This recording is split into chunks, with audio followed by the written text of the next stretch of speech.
안녕하세요. 전국에 계신 경할몬 여러분, 경제 읽어주는 남자 김광석입니다. 이번 시간은 제가 자영업자를 주제로 가지고 왔습니다. 굉장히 핫합니다. 김동연 부총리도 8월 중에 이 소상공인 지원 대책을 마련하겠다 이미 발표를 했고요. 그 막바지 작업 중에 있다고 제가 전해 들었습니다. 그래서 이 발표를 앞두고 정말 자영업자 문제가 정확히 어떻게 전개되고 있는지, 그 추이가 어떻게 되는지를 이해하고 또 어떤 대책들이 그 대책에 또 담길 필요가 있을지 제안도 드리면서 여러 가지 이야기를 공유해 보겠습니다. 사실 자영업자는 우리나라 전체 취업자의 거의 4분의 1 이상이에요. 그러니까 4명 중에 1명은 자영업자다라고 볼 수 있어요.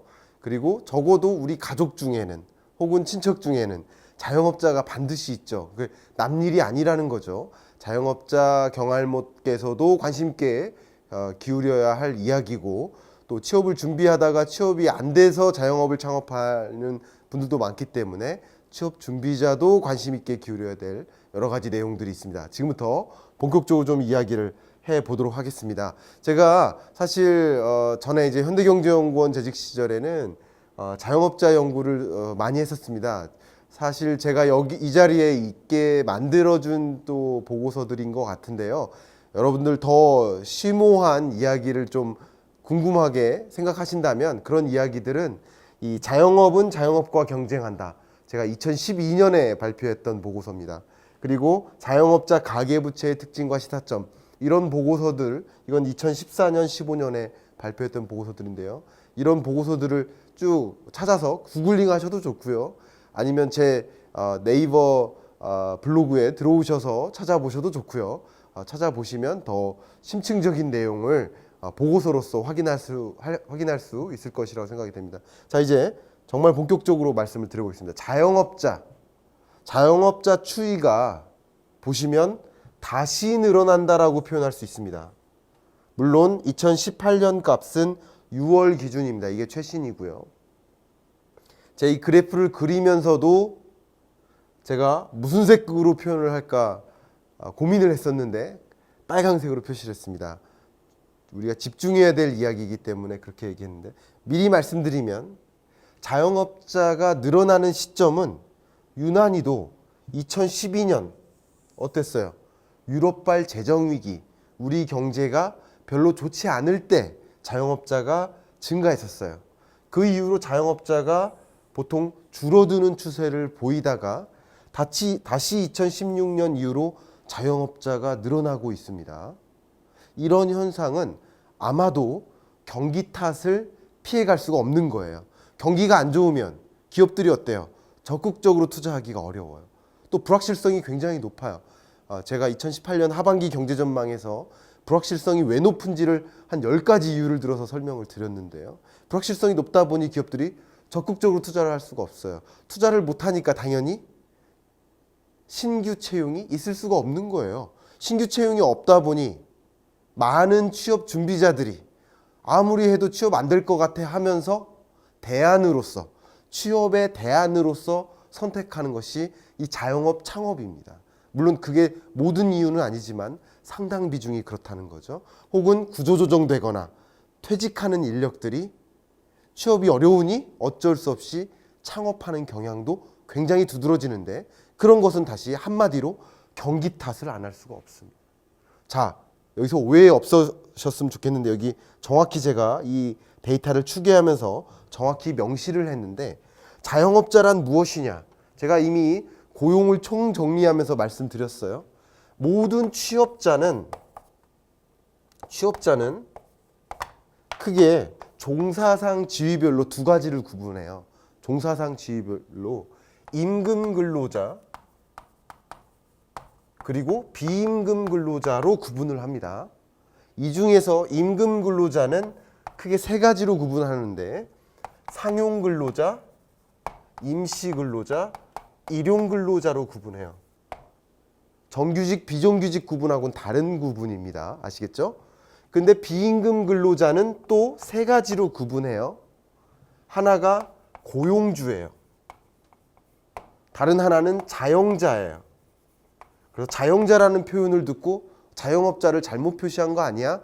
잘못 표시한 거 아닙니다. 자영자입니다. 그리고 무급가족 종사자가 있어요. 무급가족 종사자.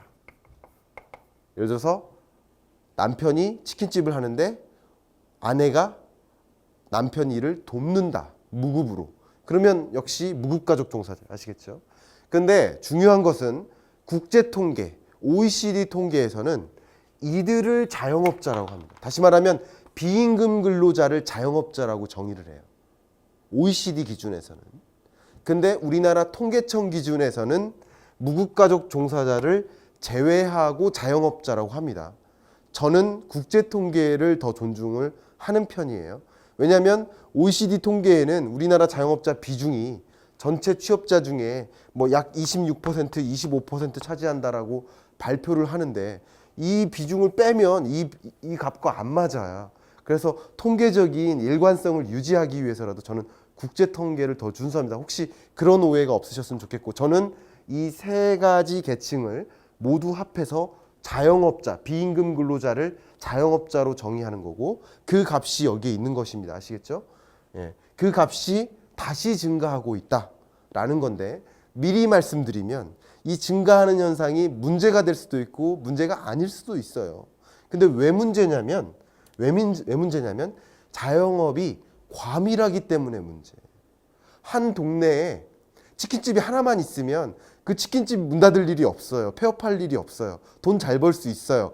그런데 이미 치킨집이 2개, 3개 있는데 또 다른 창업자가 나도 이거 할 수 있어 하면서 창업을 하는데 이미 많은 업종을 또 창업하는 거예요. 또 치킨집이 들어서는 거예요. 그러면 전체 매출액을 3분의 1로 나눠 먹다가 동네 매출액을 4명이서 나눠 먹는 거죠. 당연히 수익이 줄어들 수밖에 없죠. 근데 자영업자 비중이 우리나라가, 자, 이 자영업자 비중은 이 아까 말씀드렸던 전체 취업자 약 2,600만 명에 해당하는 취업자 중 이 비임금 근로자가 몇 명이나 되나를 의미합니다. 자영업자 비중이 국제 비교를 봤을 때 우리나라는 5위국에 해당됩니다. OECD 회원국 중에서 5위 정도 됩니다. 우리나라보다 자영업자 비중이 높은 나라가 어떤 나라에 있느냐 한번 볼게요. 재밌습니다. 그리스, 터키, 멕시코, 칠레. 그리스, 터키, 멕시코, 칠레.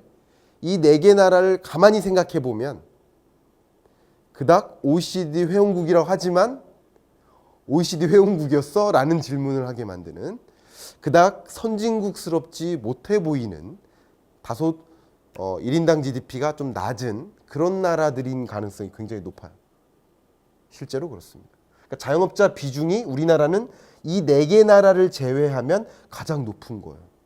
선진국스러운 나라 중에서는 자영업 비중이 가장 높은 나라에 해당된다. 볼 수 있고요. OECD 평균이 15.4%니까 우리나라는 26.8%니까 기준이 현재 기준이 아니라 전체 나라를 비교하기 위해서 2015-16년의 통계를 이용했습니다. OECD 팩트북 2015-16년입니다. 정확히 말하면 2014년 기준이라고 볼 수 있어요. 어쨌든 이 값이 우리나라는 OECD 평균과 비교해서 월등히 높고요. 우리나라보다 높은 나라는 OECD 회원국이지만 회원국스럽지 못한 나라들을 제외하고는 1등이다. 특히 미국이나 우리 미국하고 비교 많이 하죠. 일본과 비교해도 월등히 높다. 그런데 제가 2012년에 앞에 소개했던 자영업은 자영업과 경쟁한다. 이 보고서를 쓰면서 분석을 했던 걸 그대로 가지고 왔습니다. 이거는 상관 분석이라고 합니다. 다시 말하면 자영업자 비율이라는 변수와 GDP per capita, 1인당 GDP라는 변수가 얼마나 상관이 있는지. 네, 굉장히 유의하게, 좀 어려운 표현입니다. 통계적으로 굉장히 유의하게 상관성이 있다라는 결과가 나와서 제가 쉽게 설명드리면 어떻게 상관이 있느냐? 마이너스 상관관계가 있다. 이런 걸 이제 통계적으로는 상관 분석이라고 합니다. 말씀드리면 이렇게 1인당 GDP가 낮은 나라일수록 자영업자 비율이 높은 경향성을 띈다. 결국 자영업자 비중이 높은 나라는 고용의 질적 구조가 그렇게 탄탄하지 못하다라는 것을 반증해 주기도 합니다. 그런 견해도 있다라는 말씀을 드립니다. 좀 거시적인 표현이니까 좀 체감하기 어렵죠. 조금 더 이제 체감하기 쉬운 종류로 말씀을 드려볼게요. 실제 소상공인 실태조사가 있습니다. 전국 소상공인 실태조사가 있는데, 그러니까 2010년, 2013년 이렇게 조사가 있었어요. 근데 2015년 들어서는 경년이 아니라 매년 조사를 실시했어요. 그런데 재밌게도 자영업자 문제가 더 심각해지는 이런 상황에 이 실태조사 결과를 미공표하고 있어요. 저는 이거 왜 이런지 좀 모르겠어요. 좀 아쉽습니다. 왜냐하면 그 최신의 데이터를 분석을 해서 많은 연구자들이 분석해서 실제 문제가 뭔지를 자꾸 찾아야 되는데 그 문제를 찾기 어려운 상황에 더 직면하는 거예요. 자영업자 문제가 심각하다고 하는데 이거는 공표 체제로 다시 전환해야 되지 않나. 그래서 아쉽게도 여러분들께 2013년 최신 공표된 통계로 말씀드린다면 자영업자의 소득이 왜 감소하느냐. 소득은 사업소득이라고 볼 수 있겠죠. 사업소득이 왜 감소하느냐. 그 이유, 첫 번째 이유가 동종업체 간의 경쟁이다. 물론 근처에 뭐 대형 쇼핑몰이 들어서거나 대형 마트가 들어서도 그것들이 영향을 주기도 하죠. 근데 가장 중대한 이유는 뭐다? 한 동네에 같은 업종이 과밀하게 분포되어 있기 때문이라는 거죠. 그래서 많은 사람들이 이게 생활 밀접형 자영업이라고 합니다. 뭐 식당, 호프집, 치킨집, 제과점, 미용실 이런 몇 가지 생활 밀접형 자영업에 집중적으로 자영업이 분포되다 보니 수익이 떨어지는 거죠. 자영업은 자영업과 경쟁하는 상황입니다. 물론 이런 대형 업체나 온라인 업체 때문에도 영향이 있죠. 임대료 증가, 인건비 증가 이런 문제도 분명히 있죠. 그러나 정말 주된 문제는 이거다. 그렇다고 자영업자 대책이 여기에만 포커스를 두면 안 되겠죠. 이런 문제도 해결을 해야겠죠. 그러나 이게 가장 중요한 문제다 말씀드립니다. 실제로 창업 준비 기간의 분포를 제가 분석해 보니까 대부분의 창업자가 한 달에서 3달 동안 창업 준비를 한대요. 50% 이상이, 창업하는 절반 이상이 3달 미만의 준비 기간을 거쳐서 창업을 한대요. 우리 취업 준비하는데도 그거 이상 걸리는데 사업 준비 기간이 굉장히 짧다. 사업 준비 기간이 굉장히 짧다 보니 내가 집 주변에서 흔히 보던 업종으로 또 창업을 하는 거. 이거 다 하네 나도 할 수 있어 하면서 창업을 한다는 거죠. 이것도 문제라고 볼 수 있습니다. 그래서 충분한 준비 기간을 거친 창업이 필요하다라는 것을 강조해서 말씀드립니다. 그런데 가계부채의 문제도 결국은 자영업자예요.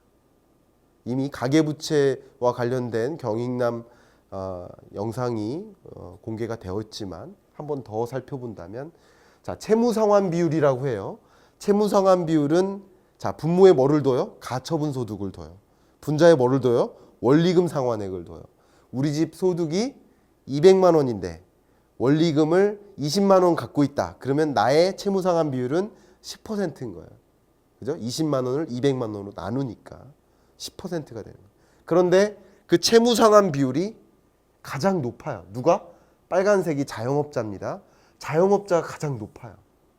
상용근로자나 임시 일용근로자는, 다시 말해서 임금근로자는 훨씬 낮아요. 이 이야기는 뭐냐면 부채 규모는 가장 커요. 자영업자가. 왜냐하면 창업하려면 창업 준비 자금이 필요하니까. 다시 말해서 가계부채 규모는 가장 커요. 그런데 소득 수준은 오히려 상용근로자보다도 낮아요. 그러니까 채무상환 비율이 높겠죠. 그런데 금융권에서 일반적으로 통상적으로 채무상환 비율이 40%를 넘어서면 고위험군으로 분류를 합니다. 그러니까 자영업자만 고위험군에 소속되어 있어요. 그러니까 자영업자, 결국은 가계부채의 문제도 자영업자라는 거죠. 여러 가지 문제가 전개되고 있습니다. 그럼 한번 전망을 해볼게요. 소상공인 경기 동향을 보는 중요한 잣대가 있는데 경기 전망 지표가 있고요. 경기 체감 지표가 있어요. 자, 그럼 소상공인한테 물어봐요. 조사원이. 자, 지금 이번 달 실적이 어떠세요? 물어봐요. 이번 달 실적은 뭐 62 정도 점수를 매기자면 이 정도 돼요. 라고 답변하는 거예요. 근데 다음 달은 어떨 것 같으세요? 다음 달은 한 84점 정도 될 것 같아요. 라고 답변하는 거예요. 쉽게 말씀드리면. 근데 내내 보면 체감 경기보다 실제 실적치죠. 실제 체감하는 실적치보다 다음 달의 경기가 더 낫다고 계속 보는 경향이 있어요. 그러니까 사업을 계속 영위해 나가는 겁니다. 그런 희망을 걸고. 그러나 실적치를 보면 계속 떨어지는데 실적치가 계속 떨어져 왔고요. 경기 전망치마저 떨어져 왔어요. 그러니까 향후 자영업자, 이 소상공인의 경기가 그렇게 좋지 못하다. 좋지 못한 이유는 여러 가지가 있죠. 그 대표적인 이유가 이 과밀이고요.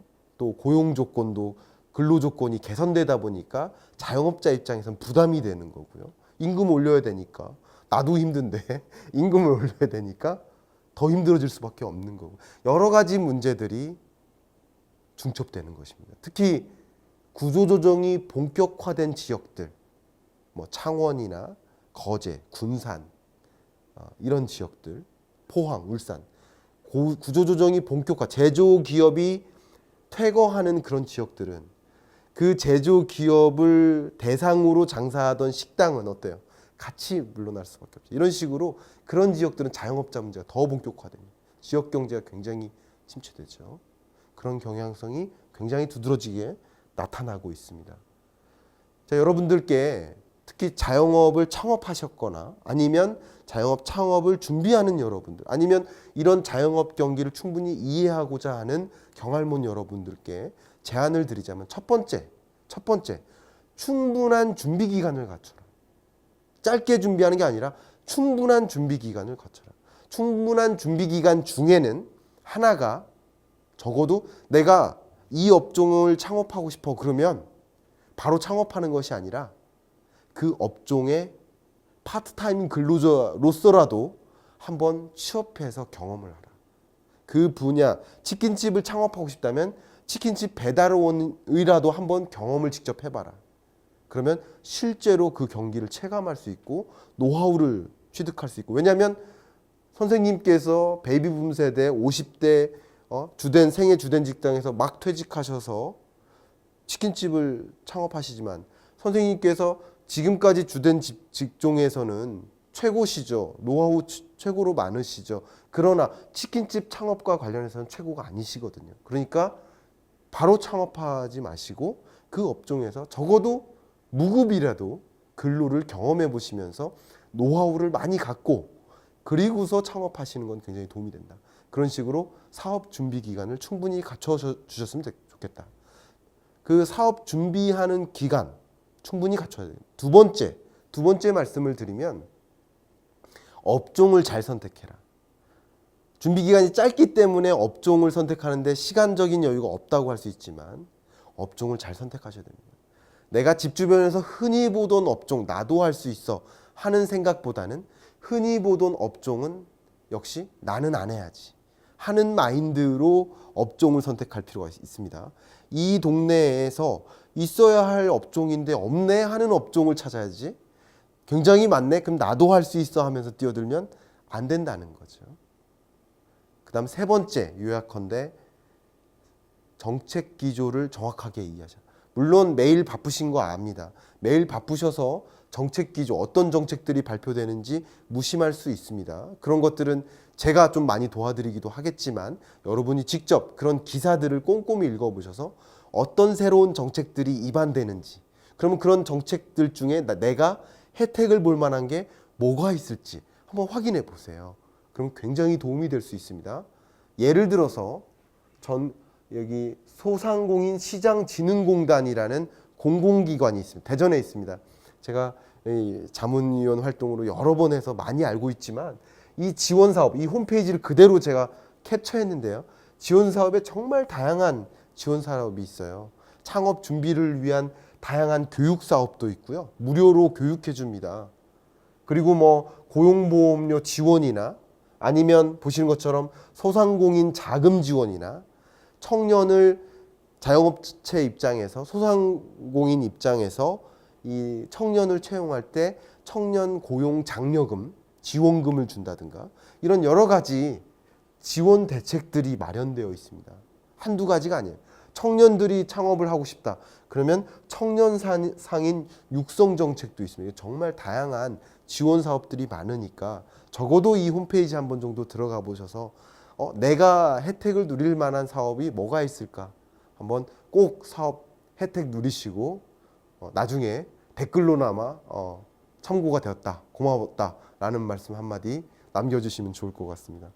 여러 가지 제가 지원 대책까지 이런 대책들이 필요하다라고 말씀드렸는데 자영업체 우리 취업자 중 4분의 1, 4명 중 1명은 자영업체입니다. 자영업 경기 충분히 이해하는 것이 도움이 되고 앞으로도 그렇게 전망이 좋지 않은 상황이고 특히 기재부에서 중소벤처기업부에서 이 소상공인 지원 대책들이 또 마련될 테니까 관심 있게 기울이면서